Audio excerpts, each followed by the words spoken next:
Me llamo Teresa Campos. Tengo 68 años. Estábamos sentados a la mesa como tantas veces antes, con los platos todavía calientes y el aroma suave del pollo asado flotando en el aire. Nada en aquella noche hacía pensar que se acercaba a una decisión. Pero cuando él habló, para él no sonó repentino en absoluto. Puedes quedarte en el cuarto de invitados, dijo, dejando el tenedor en la mesa, o puedes mudarte. No me miró al decirlo. Lo observé un momento, buscando alguna duda en su rostro, pero no había ninguna. Su esposa siguió comiendo, con la vista fija en el plato, sin intervenir, sin necesidad de hacerlo. Su silencio dejaba claro que estaba de acuerdo con él.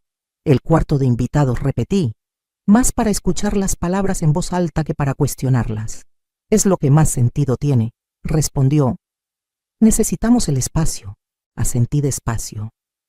Podría haberle recordado que llevaba años viviendo en ese cuarto, que nada había cambiado en el espacio salvo para quien lo quería ahora.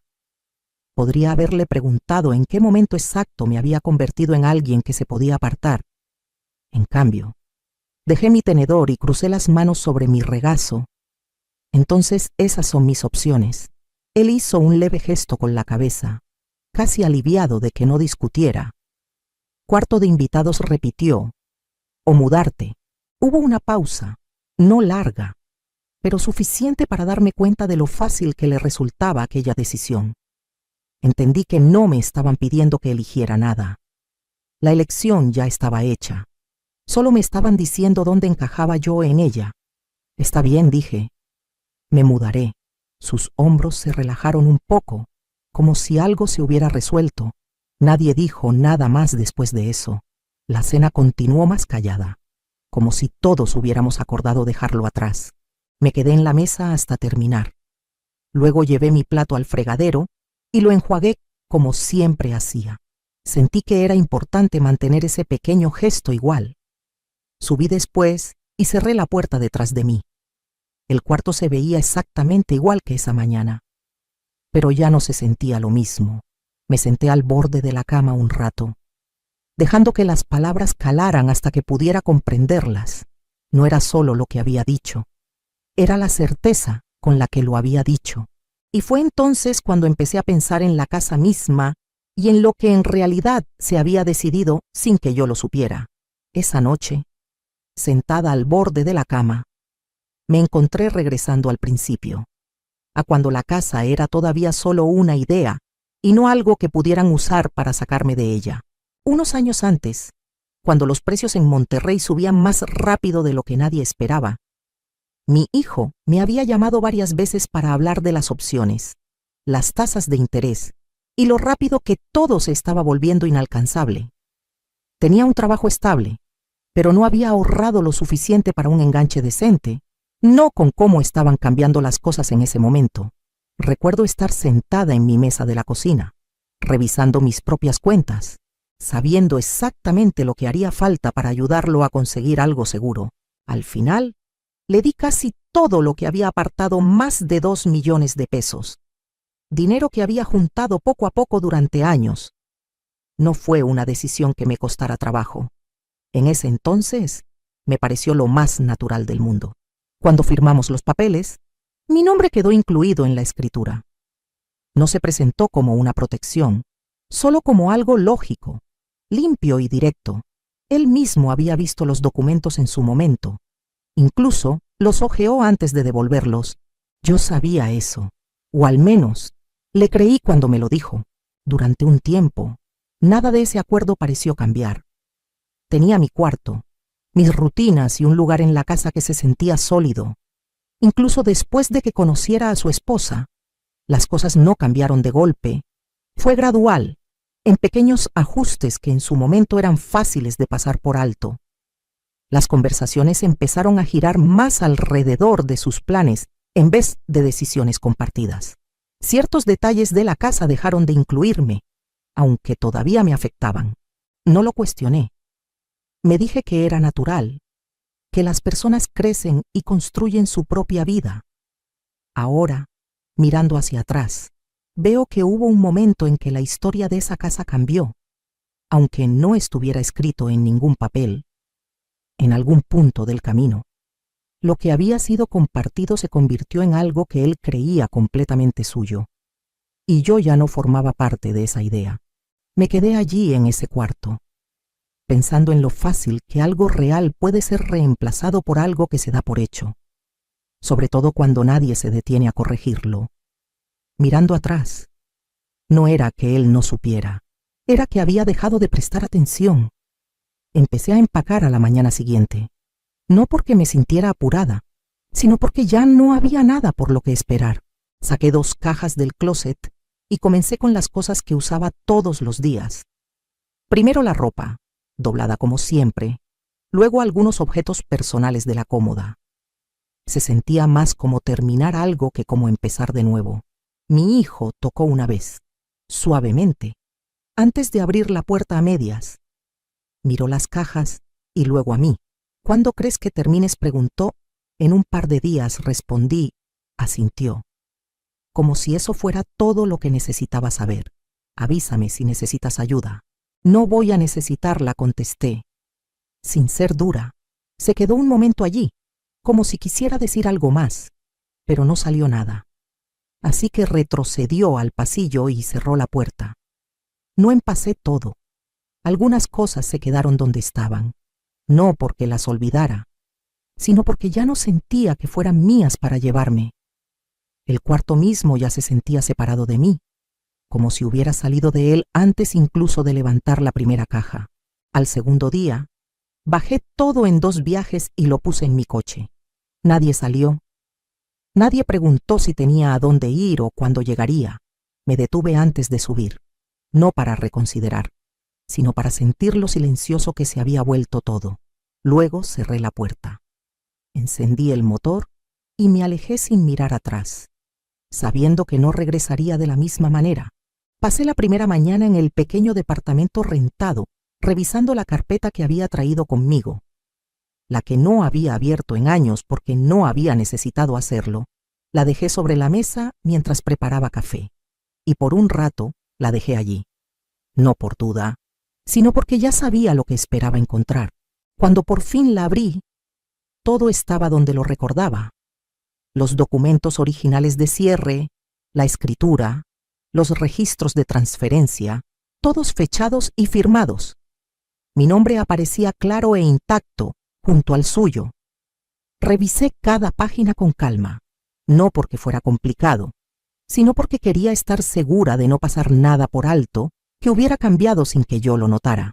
No había ninguna cesión de derechos, ninguna modificación registrada, nada que sugiriera que alguna vez había renunciado a mi parte. No encontré un solo documento que contradijera lo que recordaba haber firmado. Me recargué un momento y dejé que eso calara. No era una sorpresa, pero aclaraba algo que había sentido desde la cena. Lo que mi hijo creyera ahora no se basaba en nada que realmente se hubiera hecho. Más tarde esa tarde llamé a un abogado inmobiliario cuyo nombre me habían dado años atrás, pero nunca había necesitado. Su asistente me agendó una consulta corta para el día siguiente, y cuando me senté frente a él, fui directa. Mi nombre sigue en la escritura, dije, colocando los papeles delante de él. No he firmado nada desde entonces. Solo quiero entender en qué situación estoy. Revisó los documentos con cuidado y luego levantó la vista. Sigue siendo copropietaria, dijo. Nada aquí indica lo contrario. Asentí, recibiendo la información sin mostrar mucha reacción por fuera. Ya no se trataba de demostrarle nada a mi hijo. Se trataba de entender qué era realmente cierto y decidir qué hacer con ello. De regreso, me di cuenta de que no pensaba en cómo explicárselo a él, solo en lo que vendría después. No supe mucho de ellos en los primeros días, pero tampoco lo esperaba. El silencio puede significar muchas cosas, y en este caso sonaba certeza. Una semana después de irme, mi hijo llamó, no para hablar de lo que había pasado, sino para mencionar que seguían adelante con algunos cambios en la casa. Hablaba con voz firme, casi animada, describiendo planes para la cocina, gabinetes nuevos, electrodomésticos actualizados, cosas que sugerían permanencia. Estamos pensando en refinanciar para cubrir parte, dijo. ¿Nos facilitará las cosas a largo plazo? Escuché sin interrumpir, dejándolo explicar como si todo ya estuviera decidido. No hubo pausa para mi opinión, ni espacio donde mi nombre pudiera surgir. Suena mucho de una sola vez, comenté, manteniendo el tono neutral. Es el momento adecuado, respondió. Lo hemos planeado desde hace tiempo. De fondo podía oír a su esposa hablando, con voz baja pero directa, guiando la conversación de una manera que no necesitaba ser obvia para entenderse. Él repetía algunas de sus frases casi palabra por palabra, lo que me decía más que cualquier cosa que ella pudiera haber dicho. No lo corregí. No mencioné la escritura ni la conversación que ya había tenido con el abogado. Hubo una parte de mí que lo consideró, solo un instante, pero pasó. Podría haber dicho algo entonces. Elegí no hacerlo. Espero que les funcione, dije. Funcionará, contestó, sin dudar.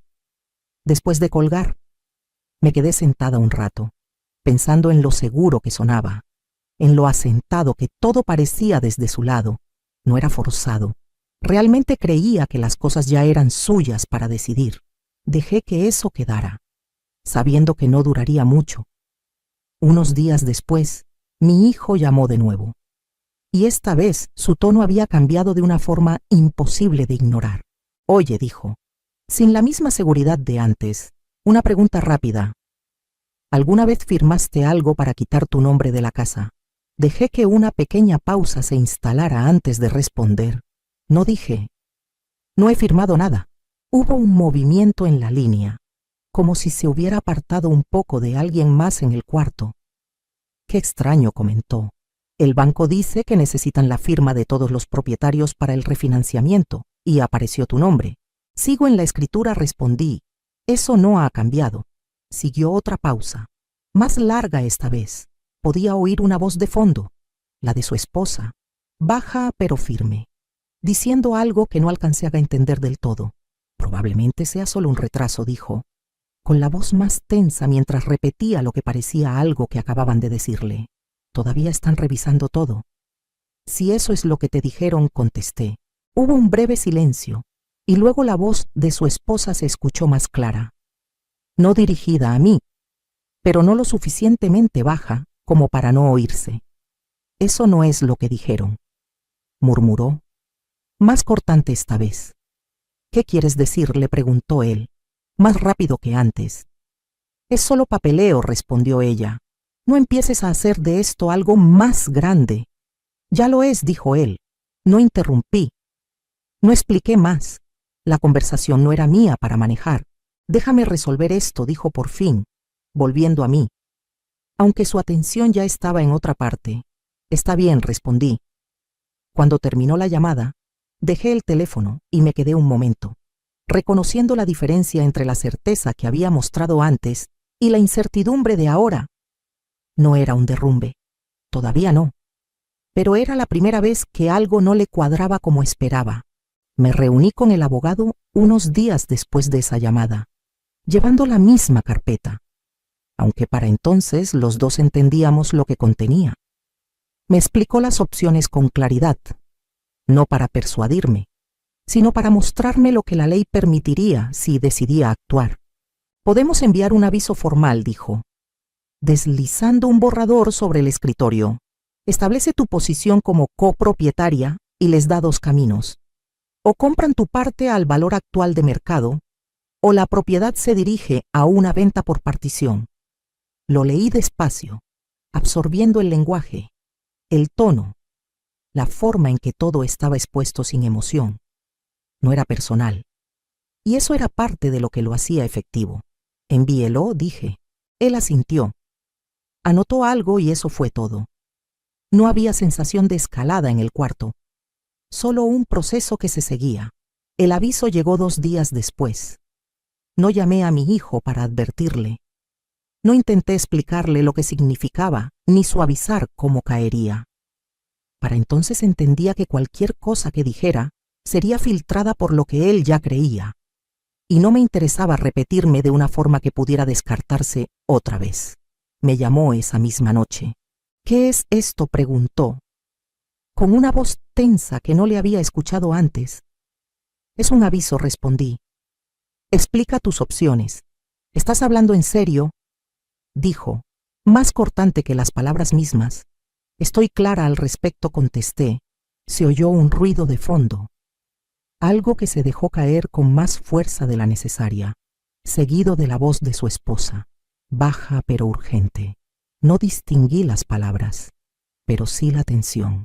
Aquí dice que puedes forzar una venta, continuó, que tenemos que comprarte tu parte o vender la casa. Eso es lo que dice, respondí. No contestó de inmediato. El silencio se alargó, no vacío, sino lleno de algo que empezaba a encajar. Ni siquiera hablaste conmigo primero, dijo por fin. Sí hablé, respondí, solo que no me escuchaste. No discutió eso. No podía. Cuando terminó la llamada, dejé el teléfono y dejé que el silencio me rodeara. Sabía que leería el aviso otra vez, con más atención esta vez, y que la certeza a la que se había aferrado empezaría a ceder ante otra cosa. No me llamó al día siguiente, ni al otro.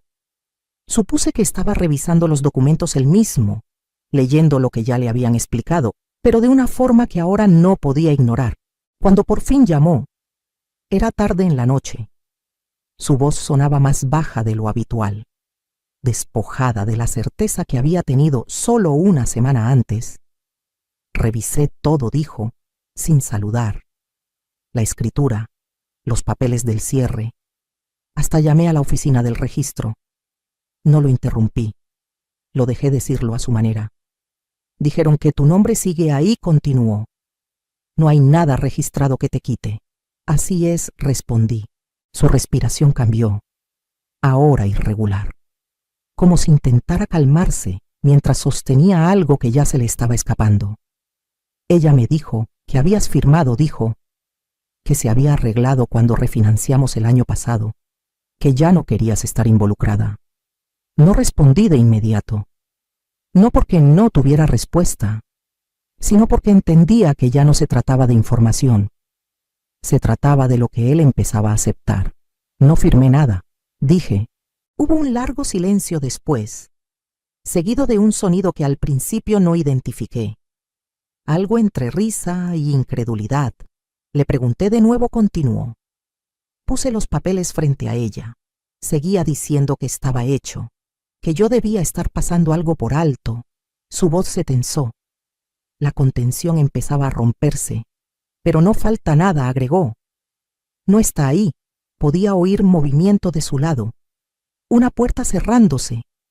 Su voz bajando más, como si se hubiera apartado. Mamá, dijo. Y por primera vez desde aquella cena no quedaba control en su forma de hablar. Dime que está mintiendo. Cerré los ojos un momento. No por duda, sino para sostener el espacio entre lo que él quería y lo que yo diría. Te estoy diciendo lo que está en los papeles, respondí. No hay registro de que yo haya firmado nada. Mi nombre sigue ahí. No discutió. No intentó explicarlo esta vez. La versión de la situación que había estado sosteniendo ya había empezado a desmoronarse antes de llamarme. No entiendo cómo pasó esto, dijo. Más para sí mismo que para mí. No llené ese silencio por él. Hay momentos en que la comprensión tiene que llegar al sentarse con lo que ya se ha revelado. Cuando terminó la llamada, dejé el teléfono y me quedé donde estaba, consciente de que algo había cambiado de una forma que no podía deshacerse, no por lo que yo había dicho, sino por lo que él por fin se había permitido ver. Las cosas no se derrumbaron de golpe, avanzaron despacio, una decisión llevando a la siguiente, cada una reduciendo lo que todavía era posible. Mi hijo me llamó varias veces en las semanas siguientes a esa conversación, no con la misma urgencia de antes, sino con un tono diferente, más pesado. Me dijo que había hablado con un abogado, que intentaba entender qué requeriría realmente una compra de mi parte. Cuando mencionó el valor actual de la casa, pude oír el cambio en su voz, el momento en que se dio cuenta de que esa cifra no era algo que pudiera manejar. Es más alta de lo que pensaba, dijo. Mucho más alta. No respondí con más que un reconocimiento. No había nada que negociar en ese momento. Intentaron seguir con otras opciones, pero cada una regresaba al mismo punto. Sin poder comprar mi parte, la casa no podía quedarse como habían planeado. La remodelación fue lo primero que se detuvo, y perdieron parte del depósito que ya habían pagado. Unas semanas después, mi hijo me dijo que estaban poniendo la casa en venta. No entró en detalles, pero entendí lo que significaba. El tiempo, la presión, la necesidad de cerrar pronto. La estamos vendiendo, dijo. No hay otra forma. Podía oír a su esposa de fondo otra vez, pero esta vez su voz sonaba más cortante, menos controlada.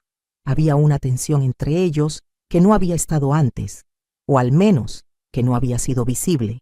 Después de que se vendiera la casa, él se mudó a un lugar más pequeño al otro lado de la ciudad. No estaba lejos de donde habían vivido, pero era distinto en formas que no necesitaban explicación. El espacio era más reducido, los planes más limitados. Hablamos de vez en cuando después de eso, pero las conversaciones eran más cortas, más cuidadosas. Elegía sus palabras con más deliberación, como si las midiera antes de soltarlas. No fue enojo lo que se instaló después de todo.